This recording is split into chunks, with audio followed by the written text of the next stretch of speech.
saúde, né? E isso é um desafio nosso, é um desafio da gestão, é um desafio dos professores. Retomar com seriedade, com cuidado, com protocolos, com todas as orientações, com todos os cuidados possíveis a esse retorno da escola. Então, eu acredito que muitos coordenadores, muitos diretores e professores até hoje ainda pensam muito em como vai se dar esse desafio. Como é que eu vou fazer? Como é que vai ser? O que eu vou ter que fazer? Né? Em um dos textos que eu compartilhei com vocês, fala sobre o acolhimento socioemocional para o retorno das aulas. Né? Então, esses aspectos eles ganharam bastante ênfase, bastante espaço durante o período da pandemia. Nós já estávamos trabalhando ele dentro da BNCC. E 2020 seria o ano da BNCC, né? Então, isso foi interrompido na pandemia e os desafios de implementação, de ajustes, de acompanhamento da BNCC, eles mudaram completamente. Então, a gente vai ter em 2021 uma jornada de trabalho totalmente dobrada mesmo, porque nós vamos estar trabalhando dois em um, 2020 e 2021 ao mesmo tempo. Por quê? Porque a gente vai tentar recuperar os déficits, tentar corrigir aquilo que não foi feito em 2020, aquilo que não foi aprendido em 2020. A gente vai tentar replanejar as nossas aulas em 2021 junto com os planos de aulas de 2020, né? Porque a gente sabe que é desafiador e é complexo trabalhar com crianças e com jovens e adolescentes dando aula remota, dando aula por aqui. E a gente sabe que não é fácil. Para a família, não é fácil para o aluno, não é fácil principalmente para o professor, que planeja a sua aula e no meio da caminhada acaba tendo que mudar muita coisa.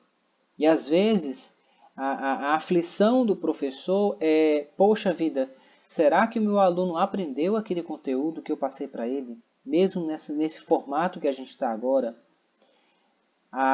Eu digo para vocês que 80% de forma geral não aprenderam aquilo que a gente repassou remotamente. Né? Isso já há várias pesquisas, há vários números que apontam para esse déficit. Né?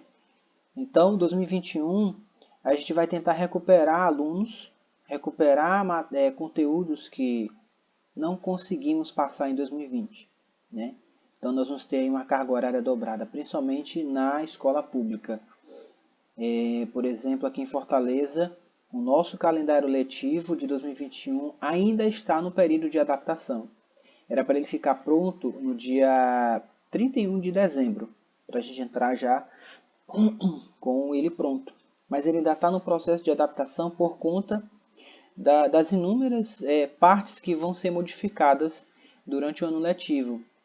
Então a gente vai aproveitar os sábados, todos os sábados do ano de 2021, eles serão sábados letivos, para tentar amenizar, para tentar diminuir o impacto do analfabetismo, da compreensão de linguagens, da compreensão matemática, da compreensão de diversas disciplinas que não foram contempladas em 2020, né, que por um momento em pauta foi passado para os alunos aquele conteúdo, mas de uma escola de 900 alunos, 40% tiveram adaptação, tiveram absorção dos conhecimentos que os professores planejaram.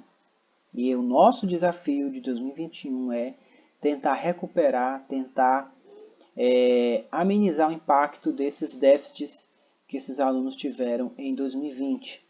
Então, 2021 vai ser desafiador e os nossos professores vão ter aí uma gama muito grande de planejamentos, de adaptação de planejamentos, principalmente na elaboração dos planos de aula, conforme o que a BNCC nos orienta, certo? Então, aqui no texto fala sobre as 10 habilidades do profissional do futuro, que essas 10 habilidades elas estão contempladas dentro da BNCC, que a ONU tem desenvolvido durante anos essas habilidades e competências, e hoje todos os mercados possíveis estão trabalhando em cima disso, né? Estão trabalhando dentro dessas 10 competências. Então a gente vai falar um pouco. O mundo moderno e suas exigências requerem competências socioemocionais para que se possa atuar na sociedade de forma a atender às suas necessidades. Pensando nisso, a ONU destacou as 10 habilidades do profissional do futuro, né? Então eu vou ver paulatinamente aqui cada uma dessas etapas para que a gente compreenda melhor como é que elas se dão, como é que elas acontecem. A primeira delas é a flexibilidade cognitiva, que é ter a mente aberta, ter a capacidade de ampliar o pensamento e estar apto a aprender coisas novas para resolver problemas e sair da zona de conforto. No contexto da escola, o professor ele vai adaptar a sua disciplina, adaptar a sua metodologia de aula, seu planejamento de aula, dentro dessas 10 competências, no decorrer da sua jornada letiva do ano. Então, ele vai compartilhar com o aluno essa flexibilização cognitiva. Ele vai treinar, ele vai capacitar, ele vai orientar esse aluno a aprender de novo, a desenvolver essa flexibilidade cognitiva, que é ter os pensamentos ampliados, ter uma mente aberta para novos conhecimentos, aprender coisas novas, né? E mostrar a ele esse caminho de coisas novas. Você vai, como se diz, uma palavrinha, você vai provocar o aluno novos conhecimentos, desafiar aquele aluno a buscar novos conhecimentos. Então, é uma forma de você treinar esse cognitivo do aluno. Então, você vai poder usar várias ferramentas, ferramentas tecnológicas, digitais, ferramentas que o mercado de trabalho desenvolve para aperfeiçoar aquela pessoa. Você vai poder mostrar a ele, levar ele a lugares diferentes que possa despertar essa busca por novos conhecimentos. Então a sua aula ela deve ser totalmente adaptada para que essas 10 competências possam se desenvolver melhor. A segunda delas é a negociação. Saber se comunicar de forma eficaz, de modo a fazer acordos assertivos, tanto no trabalho quanto na vida pessoal, estabelecendo relações interpessoais e saudáveis. Então, o relacionamento professor-aluno, ele pode ser através também de negociações assertivas. Bom, se você conseguir desenvolver esse conteúdo de matemática, a gente pode disponibilizar para você algum prêmio, alguma premiação, ou levar toda a turma para algum tipo de lazer, desafiar os alunos a não ser apenas, como é que se diz? A disputar, mas a entender a si mesmo e a querer se esforçar para aprender aquilo, né? Quando a gente fala saber se comunicar de forma eficaz, é quando o meu diálogo com o aluno ele é saudável, ele é assertivo ao nível daquele aluno, na compreensão daquele aluno, uma linguagem que facilite o entendimento dele, né? Como, por exemplo, eu não posso chegar na sala de aula e passar um conteúdo de matemática aos buchos, aos trancos e barrancos e exigir daquele aluno aquela compreensão daquela matéria da forma que eu quero, da forma que eu entendo, da forma que eu sei que deve ser. Primeiramente, eu preciso pensar como é que aquele aluno aprende, como é que aquele aluno se desenvolve, como é que aquele aluno pensa, como é que aquele aluno se comunica. Então, eu vou me adaptando ao nível do aluno, ao perfil do aluno, e aí eu vou trabalhando essas competências conforme a minha compreensão desse aluno. O terceiro ponto das habilidades é orientação para servir. Compromisso de oferecer o melhor serviço com empatia, cooperação e valorização, né?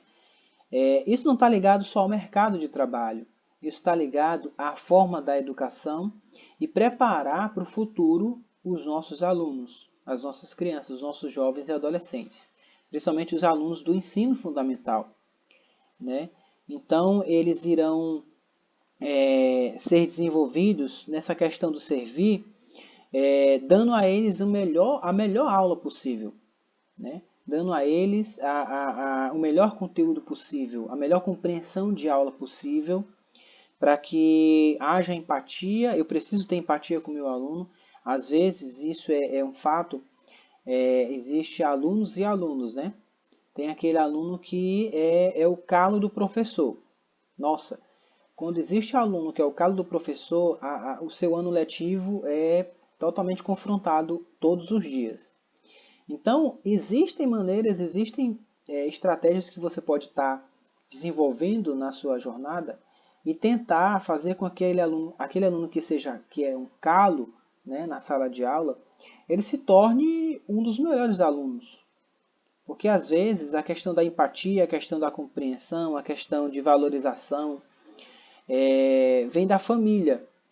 E por esse déficit vindo da família, eles descarrega na sala de aula, na escola. E o professor, ele acaba sendo tudo naquela sala de aula. Ele acaba sendo pai, mãe, psicólogo, delegado, ele é o professor, ele é o orientador, ele é tudo ali, né? Então o professor, ele é uma esponja que absorve tudo o que acontece na sala de aula, de todos os alunos. Você precisa filtrar tudo isso, você precisa equilibrar tudo isso, você precisa tratar emocionalmente todas essas partes para que você consiga desenvolver a sua matéria, o seu trabalho da melhor forma possível. Então, o quarto ponto é julgamento e tomada de decisões. A capacidade de ler e interpretar as informações corretamente para poder tomar decisões corretas. Tanto eu quanto o aluno, eu preciso interpretar, eu preciso ver, eu preciso ler, eu preciso ouvir as situações e as coisas para que eu possa tomar decisões corretas, para que eu possa tomar decisões dentro da questão de não fazer julgamentos errativos, mas de forma assertiva. Capacidade de ler e interpretar informações é você ter essa competência de olhar uma situação na sala de aula e é necessário chamar o pai e a mãe para resolver aquela situação, ou eu mesmo posso resolver ali na sala de aula junto com o meu coordenador, em um ambiente reservado.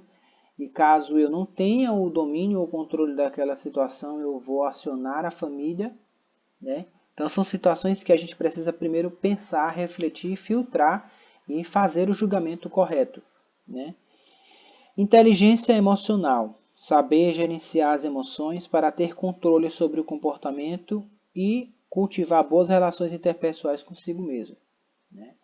É o que eu falo muito para os meus professores. Vocês precisam cuidar do psicológico de vocês. Cuidado psicológico é cuidar de si mesmo. Quando eu cuido de mim, eu consigo cuidar do outro. Quando eu falo isso, eu falo de você dar oportunidades para si mesmo. Eu falo de você abrir o espaço para que você tenha um lazer, para que você possa desfrutar desse lazer, de bons momentos, de boas pessoas, de coisas boas, de notícias boas. É você saber filtrar a sua mente para aquilo que é bom e para aquilo que é ruim, né? Então, todos nós temos uma válvula de escape. No momento da aflição, no momento da dor, da angústia, do medo, a gente tem uma válvula de escape, né? Seja alguém, seja um ambiente, seja um lugar, seja uma prática esportiva, para aquilo sair, para aquilo, né, desinfeccionar, né? E eu digo muito para os meus professores que essa válvula de escape ela é importante para a nossa vida todos os dias. Um exemplo, Quando eu sinto muita aflição, muito medo, muita angústia, muita dor, a minha válvula de escape é eu vou para a praia, eu vou pisar na areia, eu vou olhar o mar, eu vou ouvir uma música, eu vou fazer uma oração, eu vou ali desintoxicar a minha alma, o meu espírito naquele lugar, naquele momento, e aí eu vou colocando a minha mente e as coisas da minha mente no lugar. Eu vou equilibrando o medo, eu vou equilibrando a dor, eu vou equilibrando a angústia, eu vou colocando as coisas no lugar. E é uma coisa que a gente aprende na nossa jornada de vida, na nossa jornada de trabalho. Eu reflito, eu faço as minhas reflexões, eu tomo as minhas decisões de forma assertiva, com o julgamento correto, né? Até mesmo em situações em que eu tenho que demitir algum professor, devolver, na verdade, né, algum professor para o distrito, para a secretaria e solicitar um outro professor para a minha escola. E aí, para eu fazer isso, isso é doloroso, isso é chato, é complexo, é desafiador. Porque você vai ter que falar e você precisa ser sincero em todas as suas palavras. Você vai ter que falar para aquela pessoa, para aquele professor, os pontos positivos e os pontos negativos. E enfatizar o motivo de não poder estar mais com ele ali. E aí isso vai acumulando, essa dor vai acumulando, esse medo, essa angústia, e aí aquilo acaba prejudicando você psicologicamente, emocionalmente. Então a gente precisa ter essa inteligência emocional de equilibrar as nossas emoções, né, de ter as nossas válvulas de escape, de saber conversar, saber ouvir, ter uma audição ativa para as situações, ter a compreensão ativa das situações para que eu possa gerenciar os problemas, gerenciar as situações, gerenciar de forma assertiva o meu desafio da jornada escolar, né? Então, eu preciso cultivar essas relações, saber conversar com as pessoas, saber dialogar com as pessoas, saber passar as informações corretas, compreender de forma correta, né? Por exemplo, na minha jornada, eu tenho um diálogo muito ativo com os meus colaboradores, né? A equipe de apoio, o pessoal da cozinha, o pessoal da limpeza, o pessoal da portaria, o pessoal da secretaria. Né? Eu tenho uma comunicação um diálogo muito ativo com os professores, né? Eu tenho o meu momento com eles, no coletivo e no privado, né?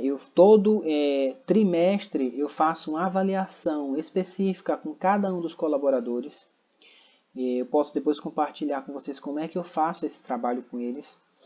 Eu avalio a prática de cada um desses colaboradores, eu dou auxílio a eles na parte emocional, na parte psicológica também, né?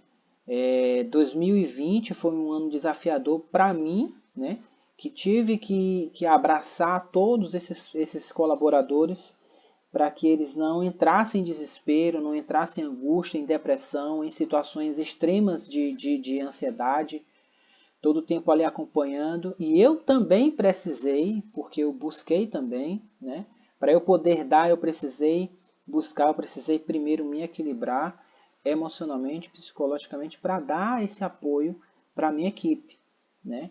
Então, isso é inteligência emocional. No momento do desespero, eu não vou chorar, eu não vou, né, chutar o pau da barraca e jogar tudo para o ar por uma situação, por um problema. Eu vou equilibrar a situação e toda situação, todo problema tem uma solução, tem uma saída, tem como resolver, tem como você consertar, né? O que você não pode é desistir. Não, não vou porque não é para mim, não dá para me resolver. Dá. A gente precisa só equilibrar, pensar, refletir o que pode ser feito, como é que pode ser feito. É inteligência emocional, é equilíbrio emocional, né? Então isso é muito importante agora, mais ainda, né? Para nós, atuantes da educação e para os nossos alunos, para que a gente possa dar a eles também esse equilíbrio emocional, né? Essa inteligência emocional, passar para eles esse mesmo desafio. Porque, queira ou não, uma criança, um jovem, um adolescente, eles também têm esses sentimentos e, por não falar, eles acabam sofrendo sozinhos essas dores, né? Lá na frente eu vou passar uns relatos que eu vivi de experiência nesse ano 2020, para vocês terem uma ideia de como pode ser trabalhado isso na jornada desse ano. Gestão de pessoas. Saber se comunicar com todos, foi como eu falei agora, né? Para isso é preciso acolhimento, empatia, oferecer motivação para realizar o trabalho, né? Então eu estou sempre trabalhando com os professores, estou sempre desenvolvendo atividade com eles, estou sempre desenvolvendo com todos os colaboradores, perguntando como é que eles estão, o que estão precisando. Então eu não só pergunto, tá tudo bem? E a pessoa responder, tá tudo bem, e às vezes não tá. Eu tenho uma sensibilidade muito grande. Eu olhar para a pessoa e eu sentir que ela não está bem mesmo. E aí eu chamo reservadamente, vamos aqui na minha sala conversar um pouquinho? E lá eu começo a investigar, eu começo a sondar, eu começo a dar espaço, eu começo a dar ouvidos, que é ouvidos ativos àquela pessoa, né? E aí ela começa a falar, ela começa a descarregar a sua dor, descarregar a sua preocupação, o que está sentindo, o que está precisando.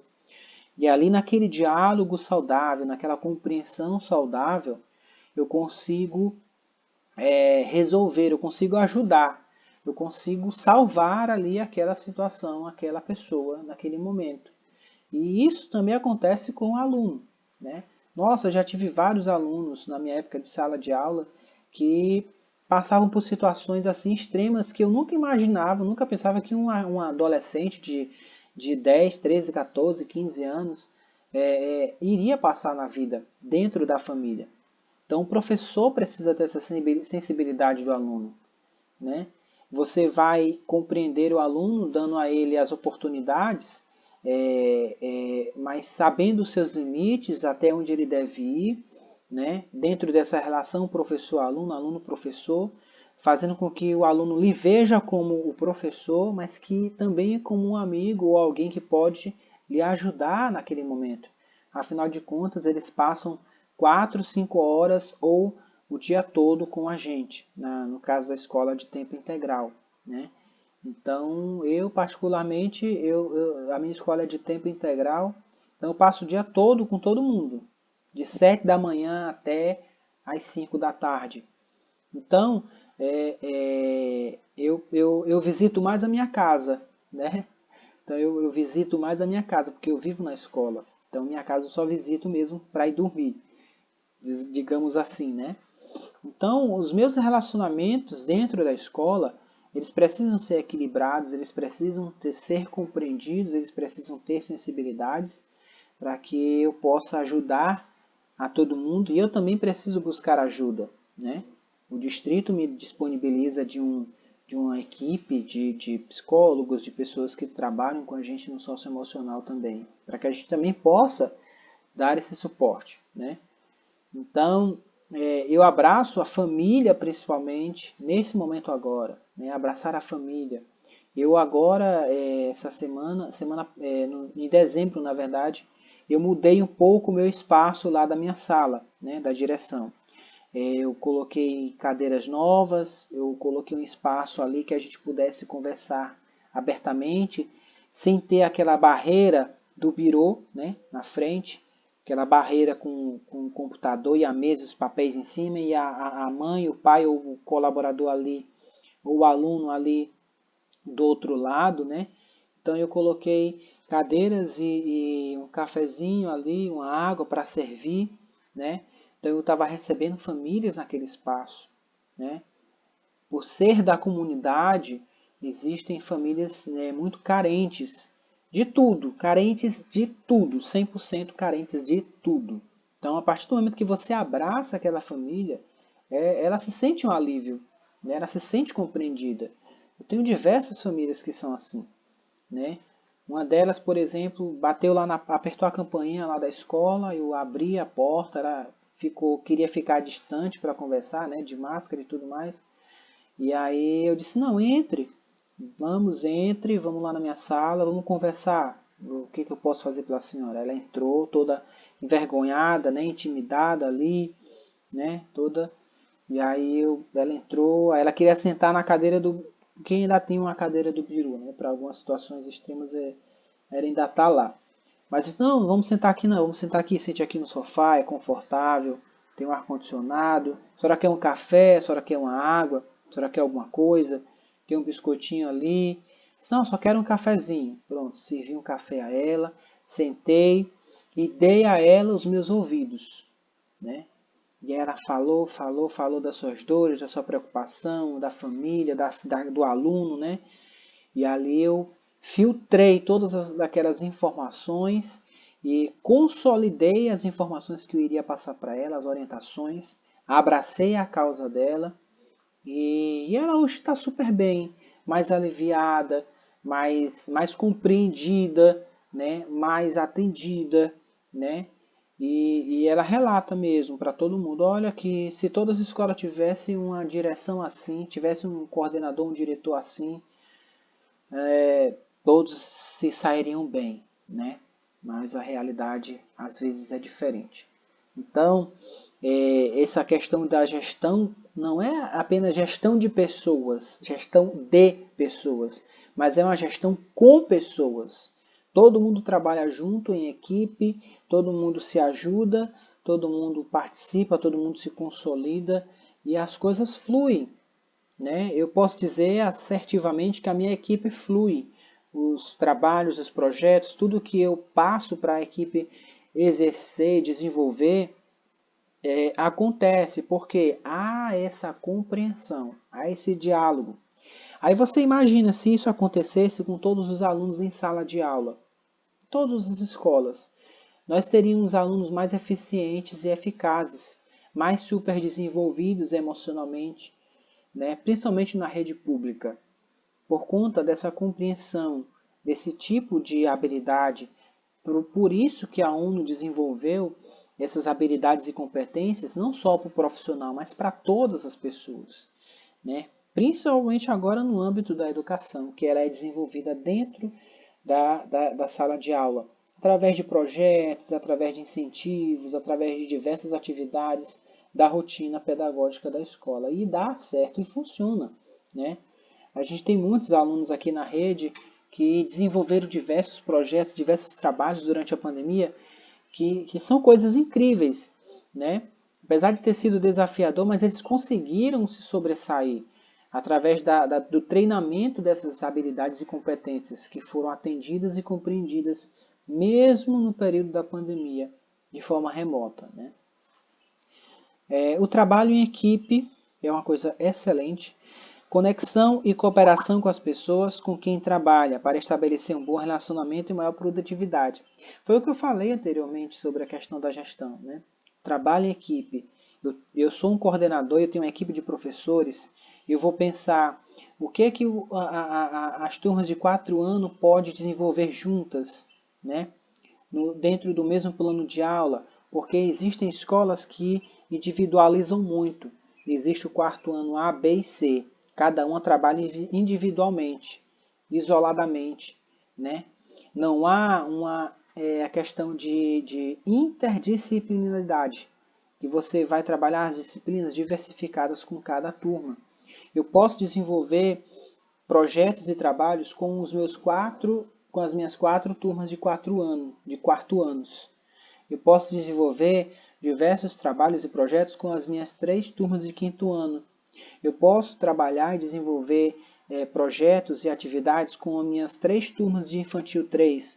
É claro, é óbvio que isso deve acontecer. É trabalho em equipe. Um vai ajudando o outro. Pode ser diversificado as práticas? Pode. Né? É a questão da interdisciplinaridade. Gente, eu confundo demais essa palavra. Mas vocês entenderam, né? Eu posso desenvolver trabalhos e projetos do quarto ano com alunos do quinto ano, ou alunos do quinto ano com o quarto ano? Pode. Ainda mais quando as turmas de quarto ano irão para o quinto ano, para elas terem um conhecimento mais amplo do que pode acontecer naquela série, né? São as conexões, os professores trabalhando em equipe para desenvolver, porque o objetivo principal, nosso objeto principal é o aluno. É o desenvolvimento do aluno. Não é o meu trabalho, não é o que eu faço. Não é o eu ser professor, o objetivo ali. Não. O eu ser professor, o eu ser gestor, o eu ser coordenador é desenvolver o aluno. O meu trabalho, o meu aperfeiçoamento, a minha formação continuada é para desenvolver o aluno, não é para mim mesmo. Eu me desenvolvo, eu busco conhecimento, eu participo de diversos cursos, diversas formações, mas é para eu desenvolver a minha prática pedagógica para o aluno, porque o objeto da nossa prática é o aluno. É o aluno. Quando a gente tem essa concepção do aluno, a gente consegue transformar a vida daquele aluno, transformar aquela escola e desenvolver cidadãos e cidadãos de diversas etnias, de diversas particularidades e em um âmbito mais amplo, né, de desenvolvimento na educação. Quando eu penso no aluno, né? Quando eu desenvolvo trabalhos e projetos que eu posso inserir a turma do sexto ano juntos, gente, isso é fantástico. Vocês não têm noção do que acontece quando eu crio um projeto de ciência ou matemática, ou de língua portuguesa, ou de algo que está no calendário do ano, de alguma festa, de alguma ação do calendário letivo, né? E eu partilho aquilo com o professor do quinto ano, né? O quinto ano partilha aquilo com o professor do sexto ano, e eles juntos, olha só, dois professores distintos, né? Professor do quinto ano e do sexto ano, trabalham juntos, desenvolvem projetos juntos para desenvolvimento emocional, socioemocional, de habilidades e competências do aluno do quinto e do sexto ano. Gente, aquilo dali uma explosão de conhecimento que acontece. Digo porque eu já fiz isso, nós já fizemos isso aqui em diversas escolas e funciona essa interdisciplinaridade. Entende? Então é a questão do trabalho em equipe. Quando o coordenador ele participa efetivamente, porque o coordenador pedagógico ele é o braço direito do professor. Ele está ali para abraçar e dar suporte, dar condução e orientar o professor para suas práticas pedagógicas. Não há ninguém melhor do que o coordenador pedagógico para fazer isso, né? Então, eu pego aqueles professores e eu junto eles. Gente, vamos pensar em projetos em desenvolvimento aí para os nossos alunos. O que o quinto ano pode fazer com o quarto, o que o quarto ano pode fazer com o quinto ano, ou o que o quinto ano pode fazer com o sexto ano, né, de projeto, de desenvolvimento, de ações, né, de planejamentos de aulas. Então é a troca de conhecimentos que vai diversificando a aprendizagem dos alunos e facilitando o conhecimento. Essa troca, essa comunicação, esse trabalho em equipe. E isso vai sendo trabalhado e desenvolvendo as habilidades e competências durante a caminhada, né? A criatividade é explorar as possibilidades para criar algo inovador e melhorar as formas de trabalho. Então, sempre ser criativo, sempre desenvolver algo novo, sempre desenvolver algo inovador, algo transformador para a sua comunidade escolar. Pensamento crítico é realizar, utilizar o raciocínio e a lógica para avaliar situações, coisas do currículo oculto, né, que acontece na jornada da escola. Solucionar problemas e propor ideias adequadas para melhorar o trabalho. Então, toda sugestão, toda opinião, toda orientação é válida para melhorar a nossa prática pedagógica na sala de aula. Resolução de problemas complexos é ser capaz de solucionar problemas inesperados e novos, articulando todas as habilidades já mencionadas. Então, eu consigo equilibrar a minha prática, a minha ação dentro das situações e problemas que surgem durante a jornada e eu consigo achar soluções e resoluções para resolver a situação e todos saírem bem da melhor forma possível. Então, todas essas habilidades envolvem aspectos sociais e emocionais, portanto, são classificadas como socioemocionais.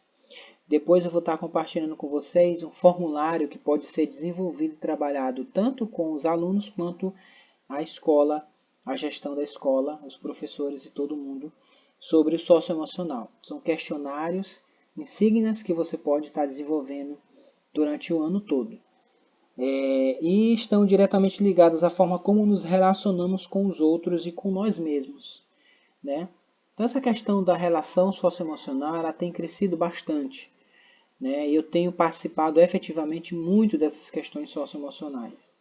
para que eu possa acolher melhor os meus alunos, a minha escola, os meus colaboradores. Eu preciso desenvolver as minhas habilidades e competências no socioemocional. Qual é o papel das instituições no acolhimento socioemocional? Vamos lá agora para uma parte muito importante.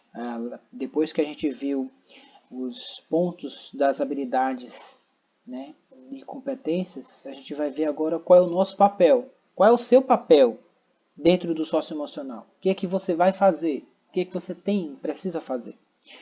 O papel das instituições de ensino no desenvolvimento dessas habilidades é fundamental, pois a escola é o ambiente em que as crianças têm suas primeiras experiências sociais e o contato com novas emoções. É óbvio, né? Sendo assim, as escolas precisam proporcionar para os seus alunos, desde a educação básica, o contato com essas atribuições, preparando-os para a vida profissional e social, consequentemente para a vida pessoal de modo geral. Então vocês conseguem perceber que as habilidades e competências, as 10 habilidades e competências, ela não é só para a aula, para a sala de aula, ela é para a vida toda, é para todos os aspectos da sala de aula, fora da escola, dentro e fora da escola, né? Na escola formal e no momento informal da escola.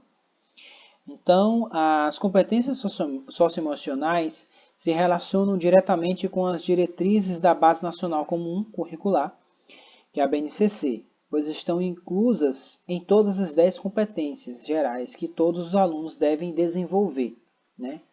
Então, aí no texto mostra para vocês essas 10 habilidades, essas 10 competências que é preciso desenvolver com os alunos. Deixa eu só projetar aqui para vocês. Rapidão.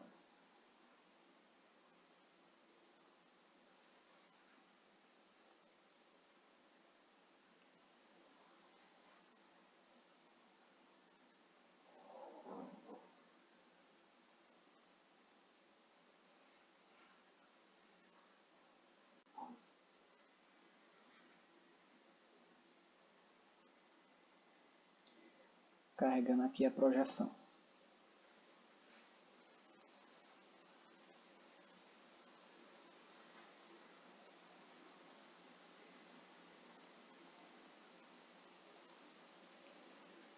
Ok. Vocês conseguem visualizar?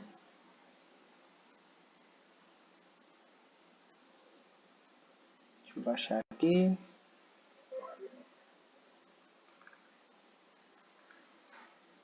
Ok. Sim, e a gente está com esse material impresso também. Perfeito. Pronto.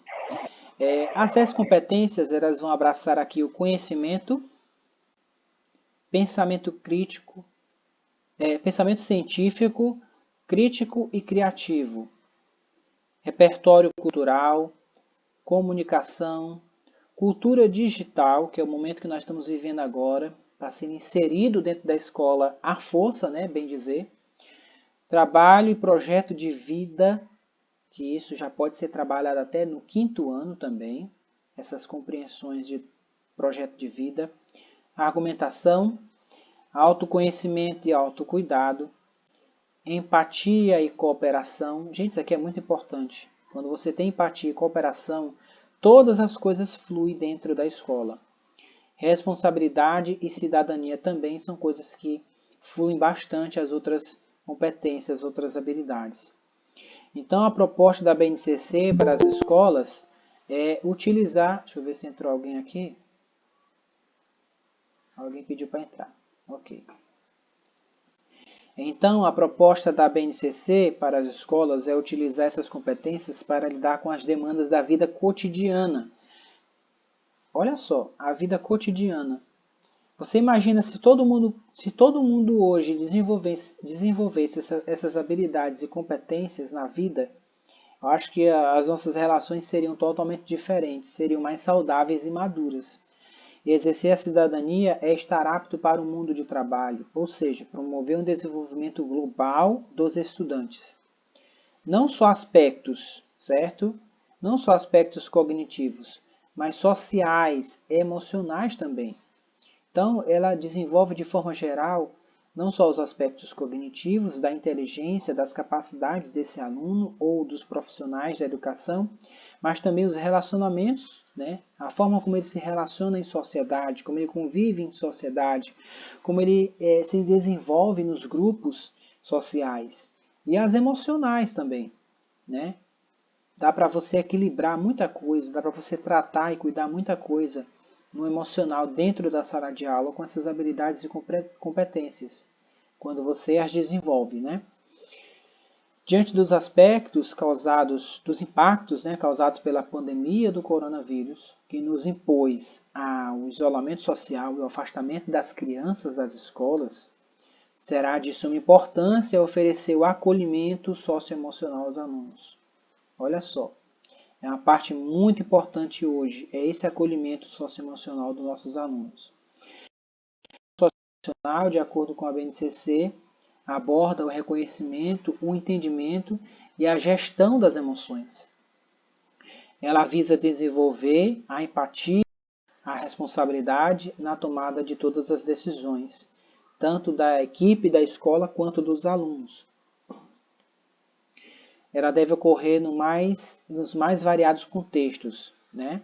Dentro e fora da escola, e requer o desenvolvimento das seguintes competências.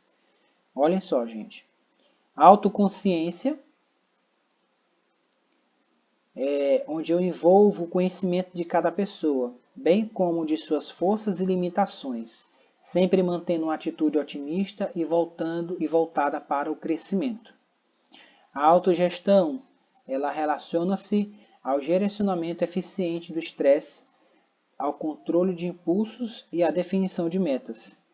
Consciência socioemocional, ela necessita do exercício da empatia, do colocar-se no lugar dos outros, respeitando a diversidade. É importante isso aqui também.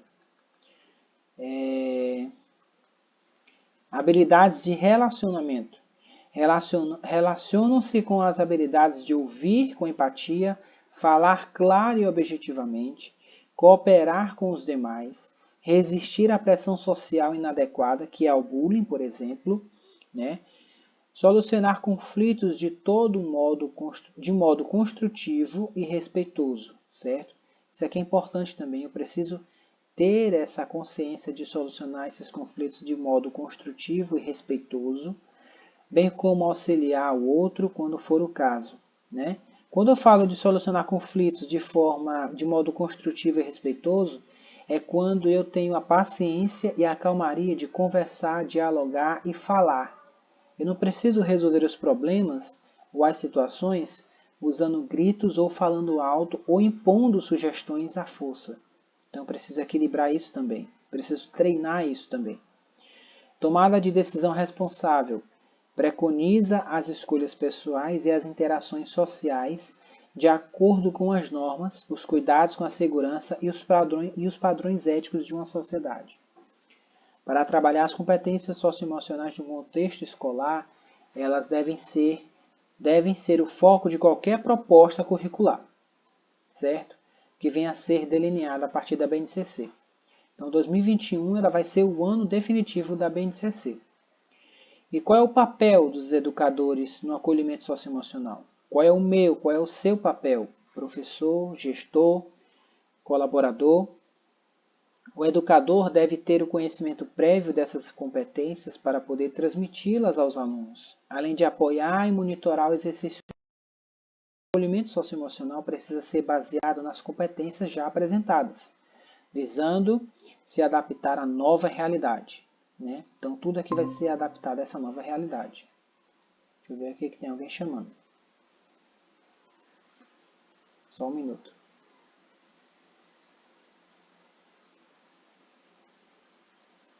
Cadê?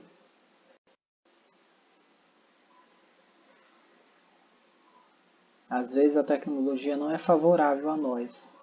Parece que ela tem um complô contra a gente. Bom, não era ninguém. Então, visando se adaptar à nova realidade, considerando que muitos perderam estes entes queridos. Olha só, gente. Muitos perderam entes queridos, passaram por dificuldades financeiras, muitos, não foram poucos, né? Mudaram de rotina e estilo de vida, e entre outras coisas. Esses pontos aqui são cruciais para que a gente possa fazer um bom acolhimento das nossas crianças e principalmente das famílias. É importante também acolher as famílias,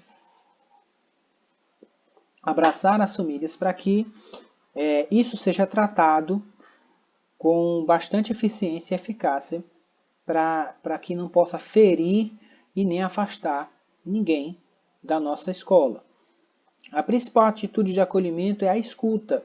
Como eu já tenho falado com vocês, eu acho que desde a primeira formação, que a escuta ela é crucial para a gente compreender, para a gente ter sensibilidade, para a gente saber filtrar, para a gente saber equilibrar, saber cuidar e acolher, abraçar e dar àquela família o apoio total que a escola deve dar.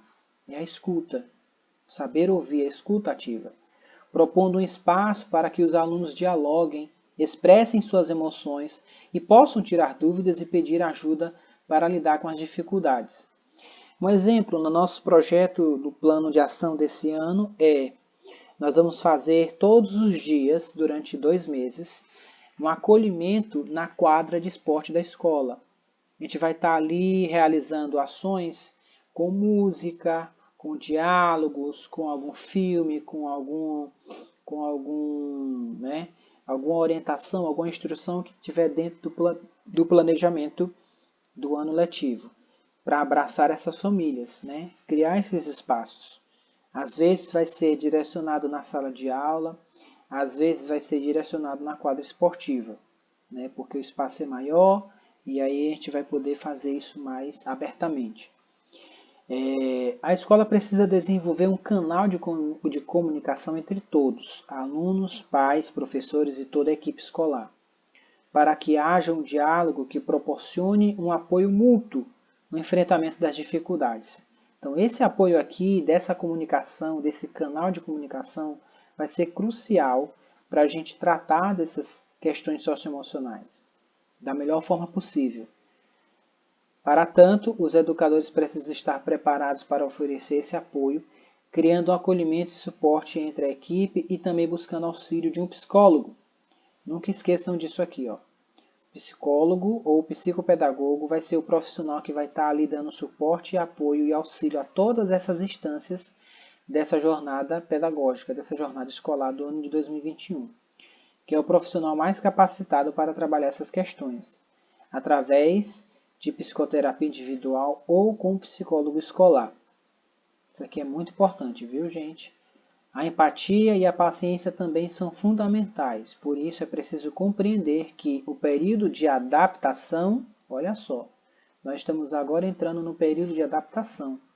Pode ser lento, viu?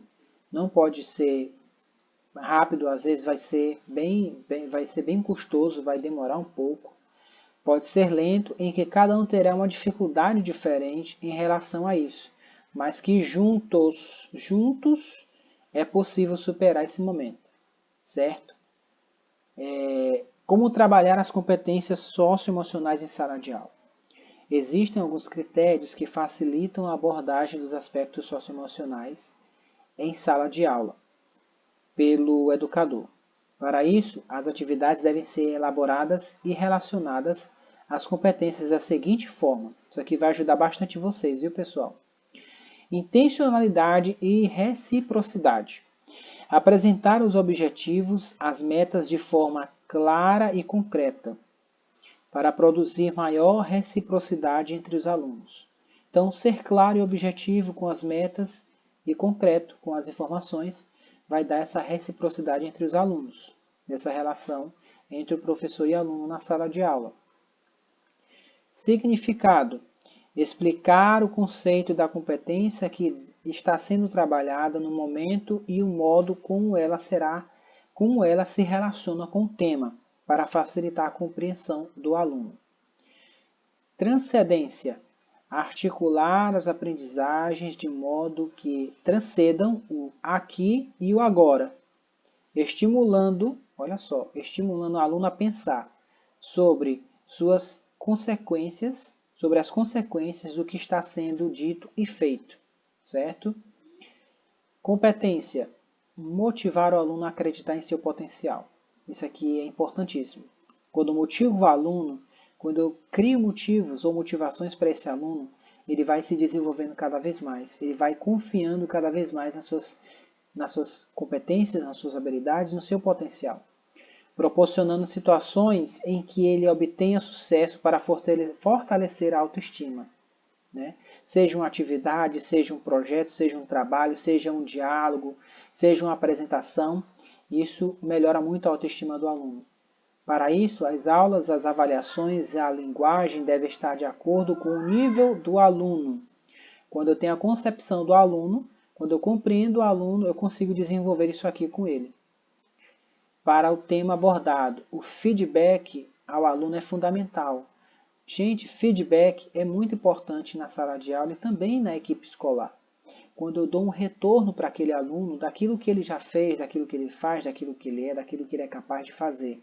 Quando eu retorno esse aluno com informações que vai melhorar a autoestima dele, que vai estimular o potencial dele, que vai fazer eu acreditar e motivar a esse aluno, é o feedback. É quando eu dialogo com esse aluno. E isso é fundamental. Regulação e controle do comportamento. Auxiliar o aluno a controlar e regular suas ações nas diferentes situações. Isso aqui também é importante. Às vezes o aluno está muito estressado, está com muita raiva, você vai levar ele para um lugar reservadamente, vai oferecer a ele algum café, um chá, algo parecido. E você vai ali tentar dialogar com ele ou levar ele à gestão para que ele possa ali tentar controlar e equilibrar as suas emoções ou as situações que ele possa estar enfrentando. Propondo uma discussão reflexiva com ele. Olha só. Discurso reflexivo, quando eu começo a indagar o aluno, eu jogo questões a esse aluno e ele começa a pensar. Eu estimulo ele a pensar.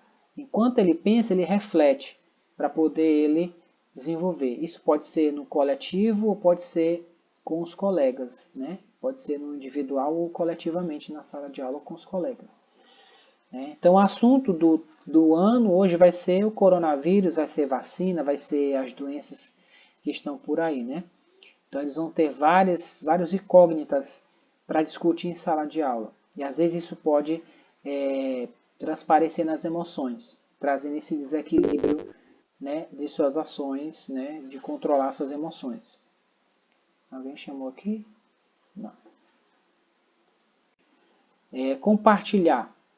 Estabelecer um clima escolar de respeito e cooperação. Respeito e cooperação. Eu estimulo esse clima escolar de respeito e cooperação. Valorizar a importância do controle das emoções. Ser e ter o controle das emoções. Da boa comunicação. Considerar os interesses pessoais do grupo, bem como propor debates e troca de ideias. Tudo aqui é na base do diálogo e tudo isso aqui funciona, gente. Individuação e diferenciação psicológica. Contemplar as diferenças, desenvolvendo a consciência e a singularidade de cada aluno. E como ela pode coabitar com o grupo e fortalecê-lo. Não importa as diferenças, eu preciso trabalhar essas diferenças e essas individualidades do aluno para que em grupo a gente possa fortalecer um ao outro. E aí a gente combate o bullying aqui também, certo? Planejamento e busca por objetivos. Apoiar o aluno na identificação de suas metas. Ajudá-lo no planejamento para que sejam realizadas. O que esse aluno pretende planejar na vida? Ele já tem consciência disso. Alguns alunos já têm consciência desse planejamento e dessa busca por objetivos na vida. O que eu, professor, posso estimular ele a fazer? A refletir, a pensar, a dialogar, a mostrar a ele um caminho para isso, né? Procura pelo novo e pela complexidade. Propor situações desafiadoras, situações que estimulam o aluno, e o aluno gosta às vezes de ser desafiado, né? E incentivar a sua resolução. Então, o aluno gosta de ser desafiado. Então, quando eu proponho a ele novas situações, né, complexidades, eu estou estimulando ele a novos desafios, e isso estimula ele a desenvolver mais ainda a vida, né, para o mundo. Isso é importante. Consciência da modificabilidade. Adaptar as estratégias para atender a todos os alunos, considerando que cada um tem seu ritmo e sua forma de aprender. Foi o que eu falei anteriormente. Lembra? Quando eu tenho a concepção do aluno, que eu entendo de que forma ele aprende, qual é a melhor forma dele aprender, eu consigo adaptar a minha aula, eu consigo adaptar o meu planejamento, eu consigo dar o meu conteúdo, né, para aquele aluno, na forma que ele consegue compreender melhor aquela informação, na forma que ele consegue, ao seu ritmo, compreender melhor. Eu não posso obrigar esse aluno a ter uma compreensão, uma aprendizagem acelerada, se o ritmo dele é diferente. Eu preciso me adaptar ao ritmo dele e compreender a forma que ele aprende. E isso é muito apto e fácil de desenvolver na sala de aula. Quando eu tenho essa concepção, eu consigo desenvolver melhor a minha aula. Sentimento de pertença. Oferecer acolhimento aos alunos para se sentirem pertencentes ao grupo. Fazer com que aquele aluno se sinta parte da escola, parte da sala de aula, parte daquele cotidiano escolar. Isso é muito importante. Isso vai facilitar muito todos os desenvolvimentos das habilidades e competências na jornada desse ano. Construção de vínculo. Estabelecer uma aproximação entre o professor e os alunos e da turma entre si. São as inter-relações na sala de aula. Estabelecendo esse vínculo, construindo esse vínculo ao tempo, na compreensão, na questão do ouvir, na questão da sensibilidade, do respeito, do diálogo, pois o vínculo é fundamental para a ação em grupo. Então, quando eu tenho esse vínculo com o meu grupo, eu consigo desenvolver melhor as minhas ações, as atividades dentro da sala de aula. Para os alunos, a aquisição de competências socioemocionais melhora significativamente o aprendizado. Gente, isso aqui é a mais pura verdade já dita na prática da escola. Visto que ele ocorre em um contexto social, precisa haver boas relações interpessoais. Um ambiente seguro e saudável, com um clima agradável, favorece a realização das atividades escolares, pois a cooperação e a motivação do grupo estimulam o interesse de aprender. E agora a gente vai entrar aqui na pauta de volta às aulas, como acolher os alunos no retorno das aulas, né? Professor Leonine, Oi! a gente não consegue te ver. Ah, é porque eu desativei aqui, Tá. certo? Deixa eu ativar aqui. Pronto. A volta às aulas, né, pessoal? Que é uma outra parte muito importante. A data de abertura, de reabertura das escolas com o retorno às aulas presenciais ainda é incerto, né? Não há previsão para isso aqui ainda em Fortaleza. Mas a gente está preparado. A gente já está com os protocolos, os insumos, todas as orientações, todas as informações, todos os cuidados, os treinamentos, né? Tudo isso já foi feito e está sendo feito, né? Então, a determinação será feita por estados, né? E deverá seguir uma série de medidas de segurança. Então, cada estado, cada município, cada escola, cada distrito, cada secretaria vai efetivar essa reabertura. Mas a certeza é que a volta às aulas presenciais é um cenário atípico, exigirá uma adaptação das escolas. As mudanças não têm relação apenas com a contenção da pandemia, certo? E a segurança com a saúde, mas também devem considerar o acolhimento dos alunos, né? Essa reabertura das aulas, das escolas, não tem a ver só com a questão de saúde, de proteção, de cuidados e tudo mais, mas tem a ver com considerar também esse acolhimento dos alunos. Por que acolher os alunos no retorno às aulas presenciais, né? Assim como aconteceu com os adultos, né, com a gente, a pandemia abalou psicologicamente as crianças e jovens, né? Por mais que eles não falem, não expressem, mas isso aconteceu. Além do isolamento social, em que elas precisaram mudar a rotina e ficar em quarentena, outras questões diferentes ao assunto tiveram um impacto grande em suas vidas. Um deles é o receio de eles próprios ou seus familiares contraírem o vírus, né? Um dos maiores receios é esse. Outras questões que escolas e professores entraram em contato com a retomada das escolas presenciais entraram em contato, né, com a retomada das escolas são a relação com o luto. Nós tivemos vários alunos que perderam tios, avós, né, perderam pai, perderam mãe, diversos, né? E é muito doloroso, né, você tá em uma escola grande e você não poder mais ver o responsável daquele aluno, né?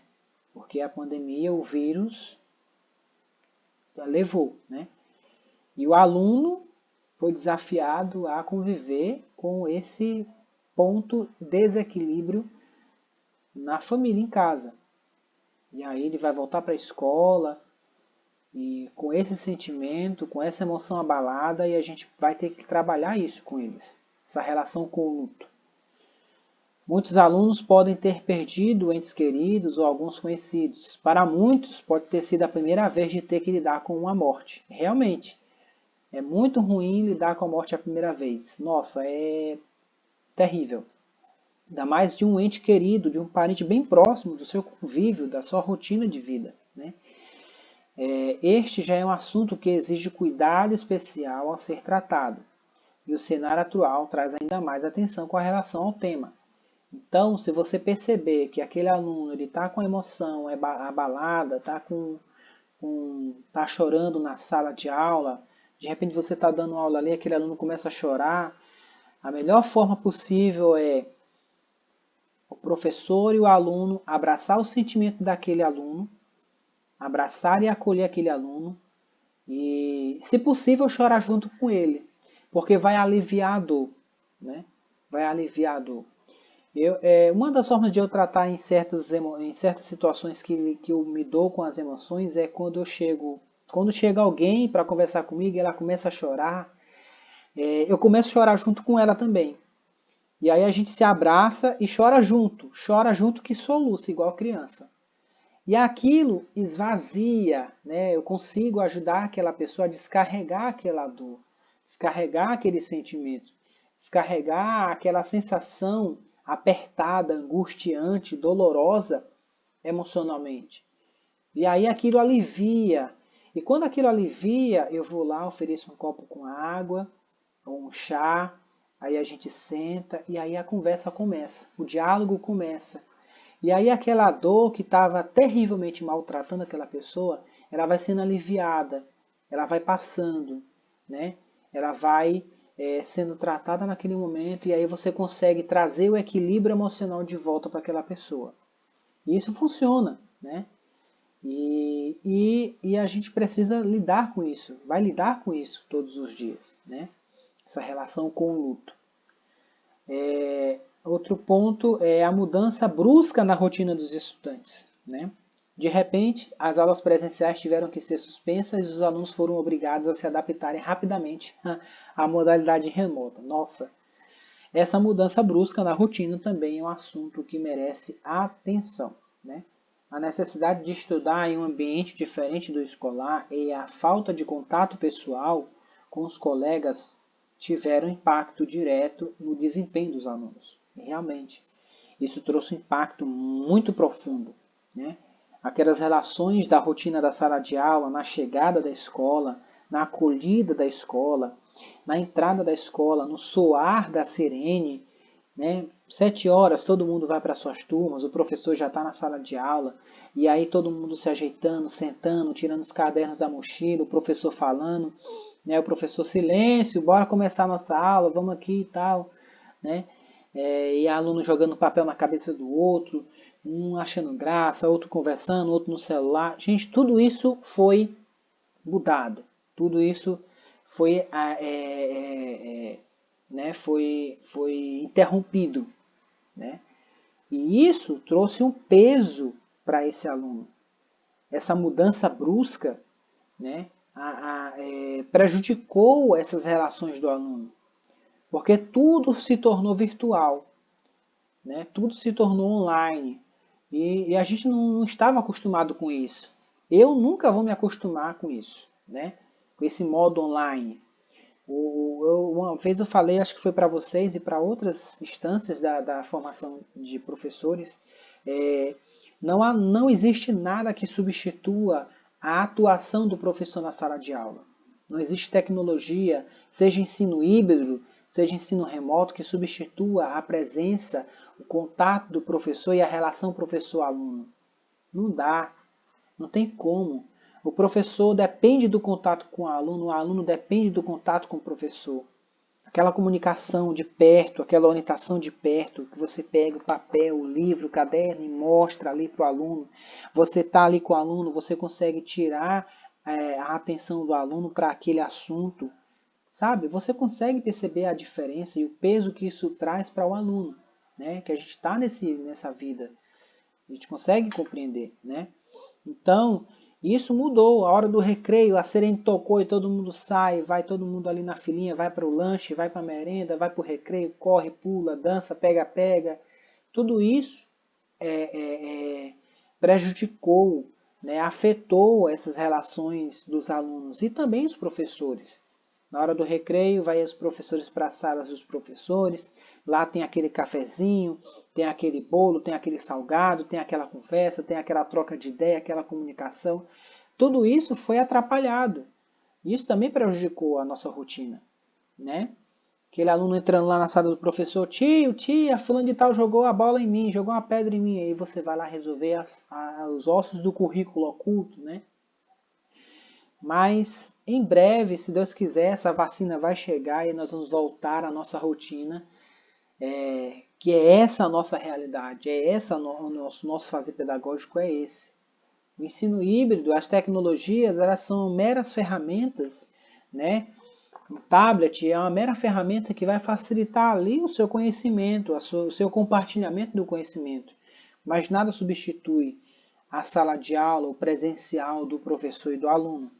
Em outras instâncias também da vida, né? Eu particularmente, eu detesto o home office. Quem tem seu home office que não esconda de mim. A prefeitura deu o decreto, o governo do estado deu o decreto de todo mundo trabalhar em home office. Eu particularmente não fiquei em casa. Eu fiquei só 3 meses em casa. Aliás, foi 5 meses em casa, né? Porque foi o decreto extenso, né?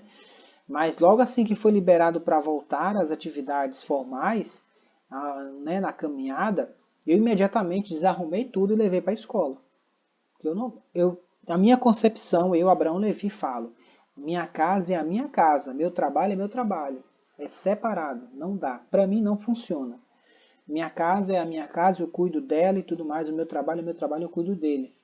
Então eu passei a ficar mais tempo na escola, mesmo com o isolamento social, trabalhando de lá, na escola, né, na instituição, dando apoio. Às vezes atendimento que a família que não tem acesso à internet, não tem acesso a celular, eu tinha que ir lá atender.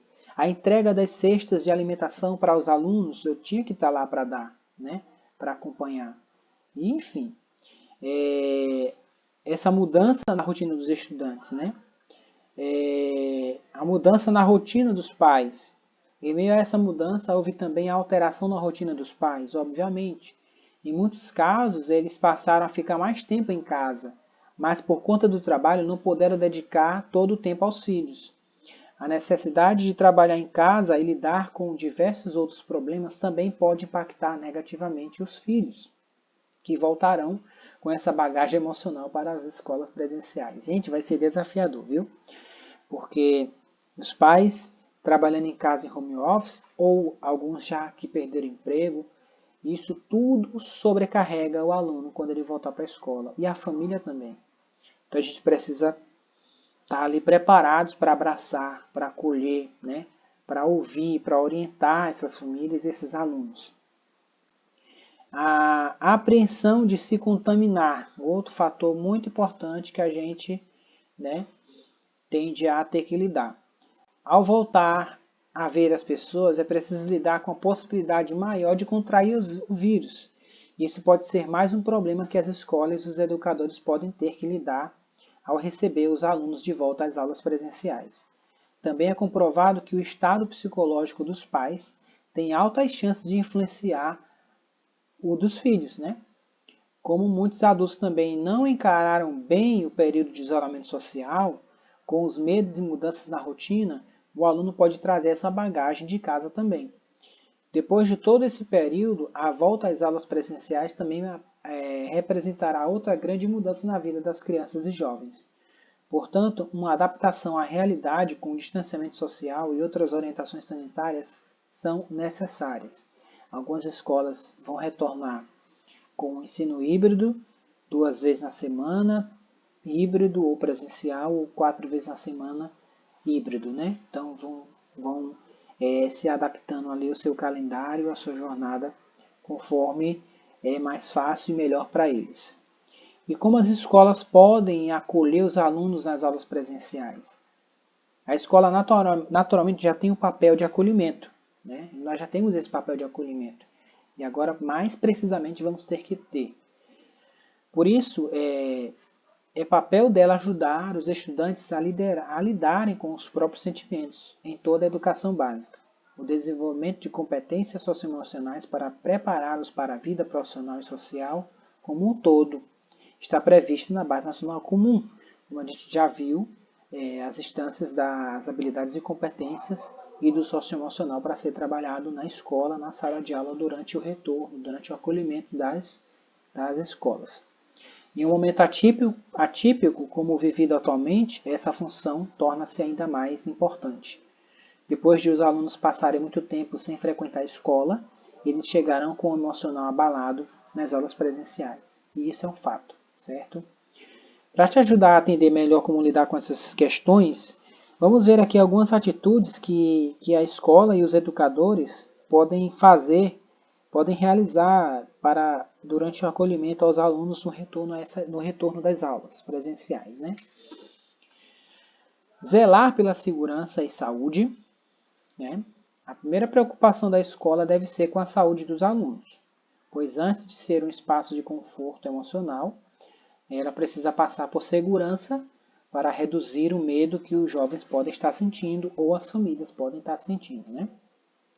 As medidas sanitárias podem variar de acordo com as recomendações de autoridades locais para a reabertura das escolas, né? Cada um vai ter a sua realidade dessas medidas sanitárias. No entanto, há uma série de pontos em comum que devem ser considerados. E eu enfatizei aqui alguns pontos que são incomuns em todo o Brasil, em todas as escolas, sejam privadas ou públicas. Alunos devem manter distanciamento de pelo menos 1 m² das demais pessoas, demarcar as dependências da escola para aprimorar as medidas de distanciamento social, higienizar as dependências, manter ambientes arejados, disponibilizar de álcool em gel 70%, incentivar a higienização constante das mãos, sanitizar calçados, recomendar o uso de calçados extras, promover a adoção de materiais individuais, né? Promover o uso obrigatório e troca de máscara, orientar as famílias, criar rotina de treinamentos, medir a temperatura dos alunos e funcionários, afastar pessoas do grupo de risco, promover o isolamento imediato para pessoas sintomáticas, notificar a existência de casos de Covid-19 e escutar, né? Então são pequenas ações que devem fazer parte do plano de ação de retomada das aulas presenciais. São cuidados cruciais que podem ser desenvolvidos paulatinamente para que as aulas presenciais possam retornar com segurança da melhor forma possível, além de controlar e cuidar da parte emocional, socioemocional, também a parte física da saúde e todas as instâncias em equilíbrio. Outra função importantíssima que as instituições de ensino e principalmente os educadores terão de ter nesse momento é o de escutar, como a gente tem conversado anteriormente. Olha só como a escuta é tão importante, gente. Os professores, gestores e demais funcionários da escola devem se mostrar à disposição dos alunos, tanto durante as aulas presenciais quanto fora delas, caso eles tenham alguma queixa ou insegurança. Essa escuta também é útil para entender o que cada aluno está pensando e como ajudá-lo melhor, certo? Por exemplo, se o maior problema do aluno for o medo de contrair a doença, a escola pode destacar as medidas de segurança tomadas e o papel delas. Se o tempo longe dos colegas foi o maior problema, é importante promover ações de interação. Propor momentos de conversas, né? Além de momentos de escuta individuais para acolher os alunos e ainda proporcionar a união da volta às aulas presenciais, é importante propor rodas de conversas entre eles. É uma oportunidade interessante para as crianças e jovens escutarem sobre as experiências e sentimentos de cada um. Então você vai propor conversas, você vai propor diversão, né? Criar alguma atividade ou alguma coisa lúdica que desenvolva essa diversão com as crianças, né? Manter a relação com os pais, contato com os pais é crucial durante esse período. Além disso, os pais também podem precisar de algum auxílio. Como eu falei, a gente também vai ter que abraçar as famílias, abraçar os pais, para que isso possa acontecer da melhor forma possível. O papel dos professores no acolhimento dos alunos, né, que é quem vai estar na linha de frente. Né, o professor que vai estar na linha de frente, que vai estar na sala de aula, que vai estar ali com os alunos. Qual vai ser o seu papel agora? Os professores têm um papel importantíssimo no acolhimento dos alunos à volta às aulas presenciais. Eles são os mais próximos dos alunos, por terem um contato diário com eles, serão os primeiros a serem procurados em caso de problemas, obviamente, né? Então, o professor vai ser o primeiro a ser procurado em alguma situação de problema. Por isso é preciso que eles se mostrem próximos e à disposição para ouvir e ajudar diante de qualquer desconforto. Os professores também devem estar atentos com relação aos diferentes comportamentos dos estudantes. Então vai ter alunos que vai ter comportamentos aí que vão expressar comportamentos diferentes e você vai precisar estar atentos a esses comportamentos que podem denunciar em alguma ação emocional abalada. Desde atitudes do dia a dia até o desempenho escolar, né? Diante disso, é importante informar os gestores e responsáveis pelo aluno. Eles também devem ser os responsáveis por propor as atividades diferentes em aula, como as rodas de conversas. Com relação ao conteúdo pedagógico, é preciso tolerância, certo, gente?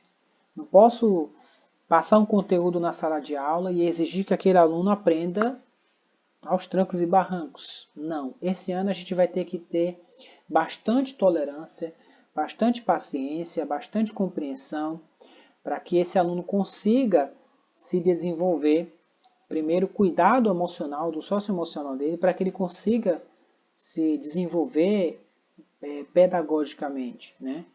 O seu desenvolvimento cognitivo. Então, eu vou ter que ter bastante tolerância quanto a isso. Né? Na volta às aulas presenciais, os educadores vão precisar rever as expectativas com relação aos conteúdos planejados e objetivos almejados. Então, eu não posso planejar uma aula esperando um bom resultado, um resultado fascinante daqueles alunos. Eu vou ter que ter tolerância quanto a isso. Eu vou ter que paulatinamente desenvolver esses conteúdos, rever essas expectativas e esses objetivos que eu estou almejando. Não posso planejar ali com ansiedade de obter bons resultados no final de uma avaliação. Eu vou ter que ser tolerante quanto a isso. Porque, além disso, eu vou ter que trabalhar e desenvolver os déficits de aprendizagem que vem de 2020, né? E vão vir junto o pacote completo, né? O que o aluno não aprendeu em 2020, ele vai ter que aprender em 2021 e o conteúdo letivo de 2021, né? Então vai ser aí vai ter que ter uma balança equilibrada, a coordenação vai ter que paulatinamente acompanhar cada professor, cada planejamento, observar cada planejamento, ver o que pode ser adaptado, ver o que pode ser repensado e a tolerância vai ser crucial durante esse processo. O desempenho dos alunos também podem sofrer uma queda com o retorno. Isso que eu falei anteriormente. Né? Esse desempenho do aluno, ele sofreu uma queda muito alta, né? Baixou demais. Ele vai ter que se reerguer, ao que ele perdeu em 2020 para tentar conciliar com o que ele vai aprender em 2021. Então, conteúdo de matemática vai ser dobrado para o aluno. Então, eu vou ter que ter tolerância para passar as informações da melhor forma possível do conteúdo de matemática para o aluno, né? Aluno que está no quarto ano, que não conseguiu aprender subtração ou divisão, né?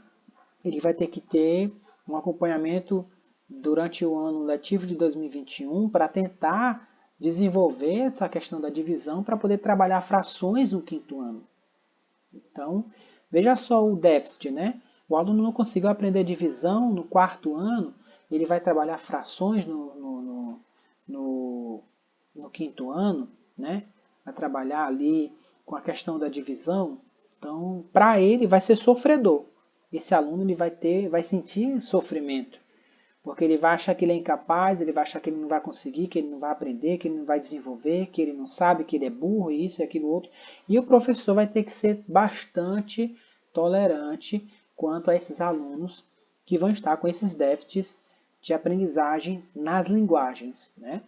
Então, eu espero que a coordenação pense bastante, repense, reflita e avalie crucialmente o currículo desse ano, os conteúdos que irão ser distribuídos juntamente com os professores nessa rotina escolar de 2021, né? Na volta às aulas presenciais, os educadores vão precisar rever as expectativas com relação aos conteúdos e planejamentos e objetivos almejados, né? O desempenho dos alunos também pode sofrer uma queda, né? Durante o período das aulas à distância, o aprendizado pode ter sido prejudicado, como eu falei.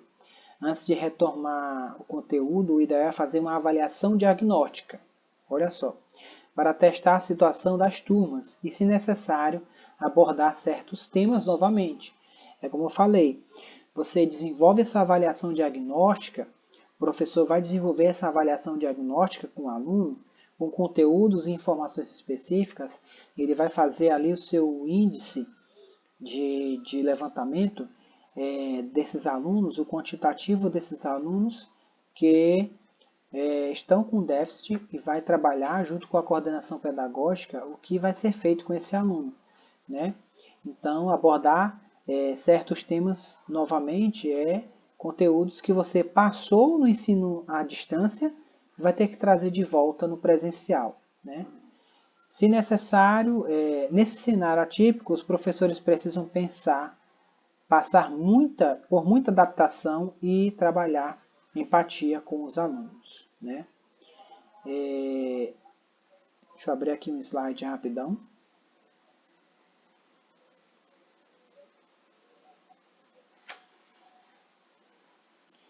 Só um instante.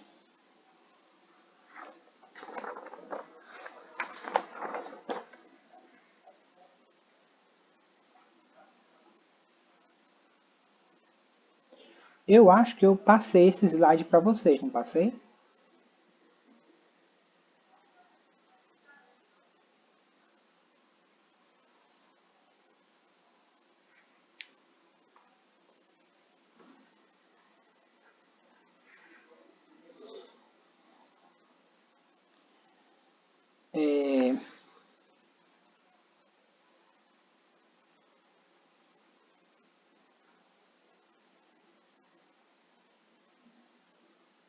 Bom, esse assunto aqui a gente já viu, né? Nessa última temática, da questão da volta às aulas.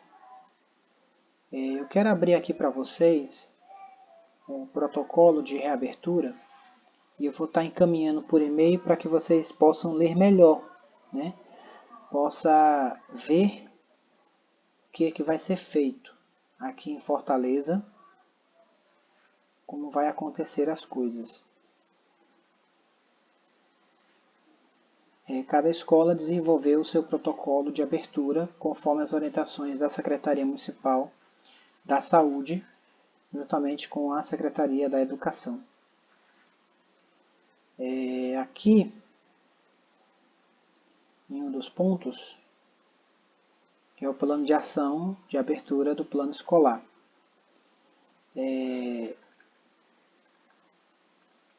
Deixa eu baixar aqui.